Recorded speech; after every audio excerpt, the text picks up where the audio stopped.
Okay, so my name is, thank you for the presentation. So, okay, my name is John Osorio. So I'm a PhD student, Barcelona Supercomputing Center. And I'm working mainly in the use of reduced precision approaches for training deep neural networks. So that's the topic I'm working on. So, but today, I mean, we are doing some kind of collaboration between CERN, Barcelona Supercomputing Center, and Intel. So that's what I'm going to explain today to share with you. And this is called mixed precision arithmetic for 3D GAN to simulate high energy physics detectors. So this is like the overview, the slides and the things that I'm going to explain today, several topics.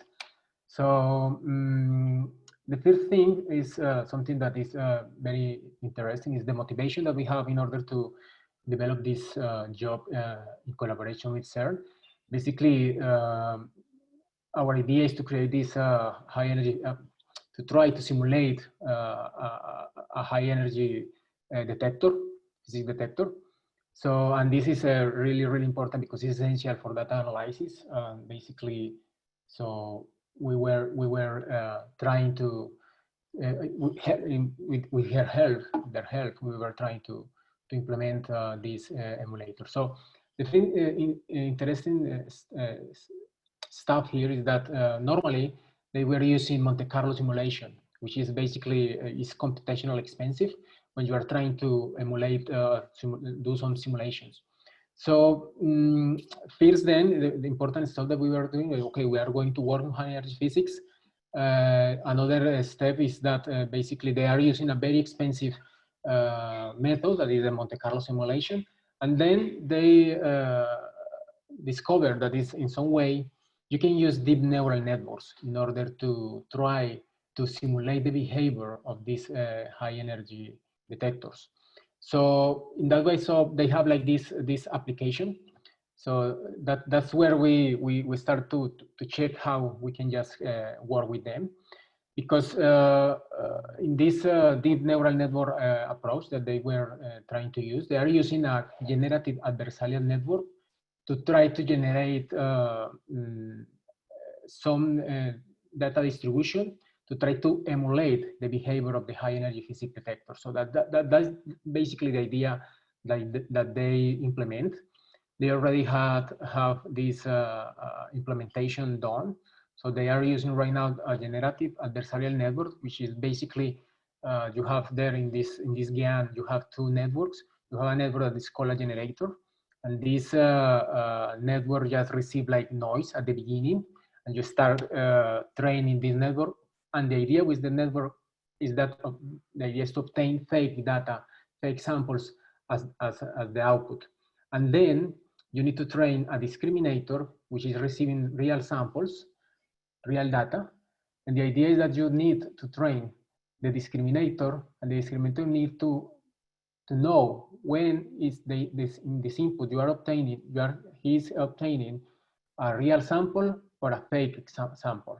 So the idea is that the discriminator need to be trained in order to do that. So that is okay, this is correct, it's not correct, it's real, it's fake. So, and then that is the thing that happens behind this GAN network, this generative adversarial network. So basically, at the end, you're finished with a network which is generating data and trying to mimic the distribution of the data in the input. Normally, this is used to generate, for instance, images based on some specific art. For instance, you can obtain images at the end having the same art in some way.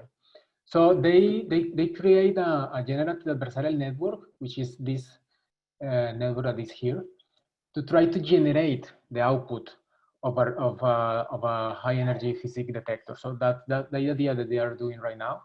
So they are mixing high energy physics and generative adversarial network. So first thing that you need to take into account is the training process is quite expensive in some way. However, one of the big advantages that you have is that you need to train once, and after you have this model properly trained, you can do inference a lot.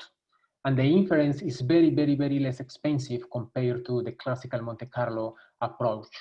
So they were obtaining in some configuration even 20,000x of speed up compared directly with classical Monte Carlo. So that is kind of the stuff that is really, really important. But however, we have like this problem here because the training process is quite expensive. So that's when we appear, Barcelona Supercomputing Center, because we were doing this training of deep neural networks in some way using reduced precision arithmetic. So the first thing that we did in order to know if it's good enough to try to use mixed precision, this mixed precision approach. So we take a breakdown of the instructions, the mix of the instructions that is executed by each of these neural networks. So we have 5 different neural networks. So the first 3 are convolutional neural networks. And we have this seq-to-seq, which is used normally to do neural machine translation. And also we take we study the 3D GAN model in order to know how much FMA's operations are done inside the training process. So this is the percentages of one training batch. So as you can see, basically we are having a lot of FMA's operation that are being done there. So we are using a lot of these kind of instructions. So we are checking this, and based on this, we are going to try to use our mixed precision training, which is based in the number of, in FMAs basically. So then our idea with this mixed precision is, okay, basically what we have is a lot of fuse multiply and additions. So we have a lot of these because as we saw in the previous slide, and exists like several mixtures to do this mixed precision training. The most used right now is when you have like inputs to these inputs A and B are in floating point 16. Then you have this input C as FP32 input, and you have an output in floating point 32. So this is one of the options. We have another option that basically is what the option that we are using in our research right now is basically we are having 2 inputs that are bfloat 16. We have a third input that is floating point 32, and we have an output that is floating point 32 also. So when you do the training using these 2 approaches, it's possible to obtain good results in terms of the convergence of the training process. However, I added this other FMA here, where all the inputs are bfloat 16. We call it this full BF16 precision FMA. And normally, if you use this kind of FMA, you cannot obtain good results in terms of the training process. And I'm just leaving here the numerical data types that are typically used when you are doing the training, just to see the differences. And we are using bfloat 16 because it's quite straightforward to do the rounding process from the FP32 to bfloat 16, and because we have the same range or representation if you use bfloat 16, which is not the same when you are using floating point 16.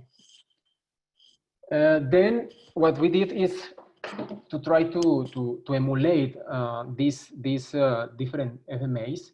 We propose a framework based on a binary analysis tool. So we are using Intel Pin, and our idea is we make this static scheme where we are implementing this specific FMA. So basically, what we have as inputs to this FMA, we are implementing a static scheme. So basically, what we are doing with our Pin tool is that we are detecting all the FMA instructions that have the workload, and then we are truncating using rounding nearest to even algorithm, and we are taking the operands A and B to this FMA instruction, and we are doing the rounding. And the C and D we are keeping as a floating point 32. And another stuff that we need to take into account to do this this work as expected is that the wet updates calculations and bad normalization layers when you are training need to be calculated in floating point tier 2. Our pin tool take this into account. And then our pin tool is in the capability. One of the capabilities of this pin tool is that you just need to run your using any framework that you need, for instance, PyTorch or TensorFlow or Caffe, to train a neural network. If you attach our pin tool try to simulate behind the behavior of this this specific mixed precision approach. That's what we use to try to simulate the 3D GAN training process and to see what happening with if a mixed precision FMA is used. So that's one of the stuff that we are doing. And additionally, our pin tool have support for do some kind of dynamic precision approach, because we can just switch automatically internally.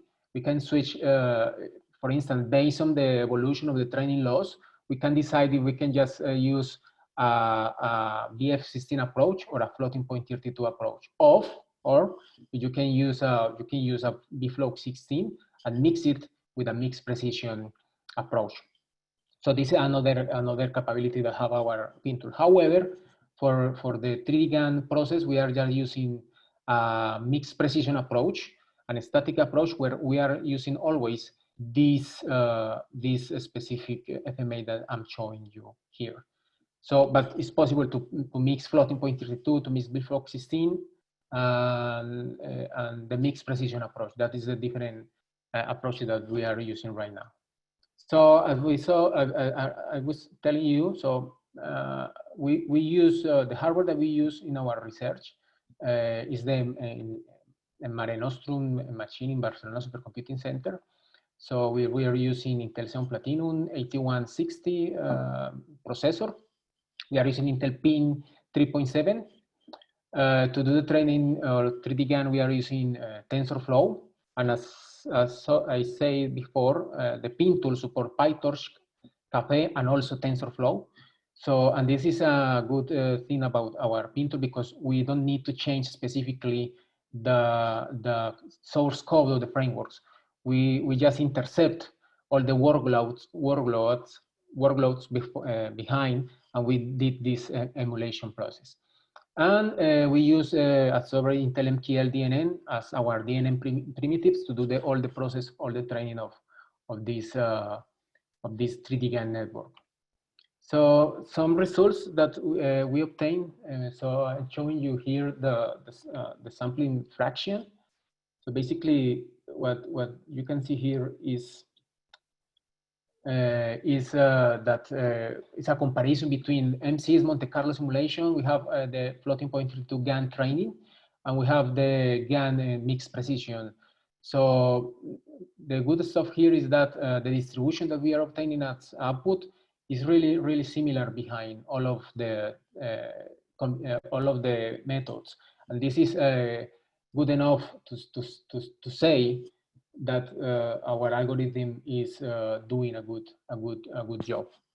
So this is in terms of the sampling fraction. Basically, the sampling fraction is the amount of energy that you can measure at the end in this high energy physics emulator. So that's basically that in the x-axis we are obtaining the input energy of the particle, and we are seeing here the sampling fraction, the energy that was measured at the end.